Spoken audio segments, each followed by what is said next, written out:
सुधांशु जी, आज उन्होंने मैथ्स की भी बात की है और उन्होंने ये भी कहा है कि अंडर करंट है और अंडर करंट पकड़ना बड़ा मुश्किल होता है। देखिए, अंडर में करंट क्या है इसका आभास कई बार पूरे देश के अंदर जो एक टेक्टोनिक शिफ्ट आ रही है उसको वो समझ नहीं पा रहे।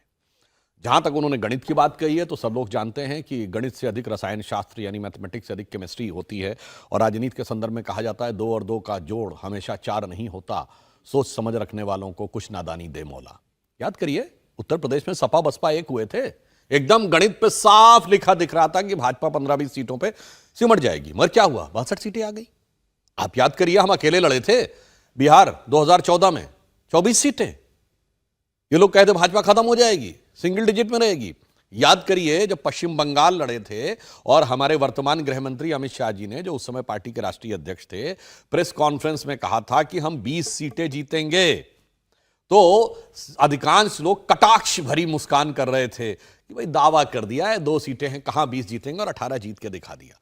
कारण क्या है कि हम नीति सरकार के स्तर पे, योजनाएं, उनकी डिलीवरी, संगठन की गतिशीलता और उन सबसे ऊपर मोदी जी के विराट व्यक्तित्व की लोकप्रियता, इन सारी चीजों के साथ आगे बढ़ रहे हैं। वो अंडर करंट तो उनको समझ ही में नहीं आ रहा। मैं एक अंडर करंट की बात करता हूं। 2019 का चुनाव देश का वो पहला चुनाव था जिसमें जो फर्स्ट टाइम वोटर था, या तो वो था जो 21वीं सदी में ही जन्म लिया है या जिसने कम से कम होश 21वीं सदी में संभाला है, यानी मिलेनियम जनरेशन का पहला चुनाव 2019 था। हमने 300 सीटें प्राप्त की।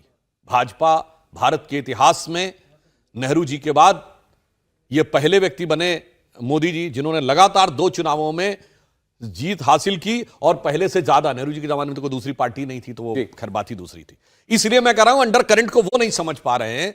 अंडर में करंट क्या बह रहा है वो उनको समझ में नहीं आ रहा। हां, वो कर्नाटक जीते हैं, उस कारण से उनके मन में यह कॉन्फिडेंस होना ठीक है, मगर जानते क्या है, ये कर्नाटक की जो जीत है इसने भाजपा से ज्यादा जानते किन नेताओं के ऊपर आघात किया है? नीतीश कुमार जी, ममता जी, केजरीवाल जी, शरद पवार जी, ये सब, अखिलेश जी, जो सब संजोए बैठे थे कि कांग्रेस और कमजोर होगी तो हम विपक्ष का अपना नेता बन के खड़े हो जाएंगे।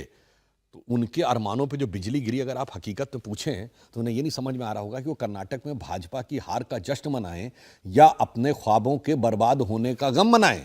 मतलब आज ये विपक्ष के जो तथाकथित एकता के अलंबरदार घूम रहे हैं, नीतीश जी जैसे नगरी नगरी द्वारे द्वारे घूमू रे सावरिया वाले, उनके लिए तो मुझे एक पंक्ति लागू होती है जो केजरीवाल जी से नीतीश जी से ममता जी तक के सबके दिल में होगी कि न तुम ही मिले न मयस्सर तुम्हारी दीद हुई, तुम ही कहो ये मुहर्रम हुई कि ईद हुई। इंडिया टीवी हर वक्त हर जगह डाउनलोड करने के लिए सर्च करें India TV news Google play store या ऐप स्टोर पर।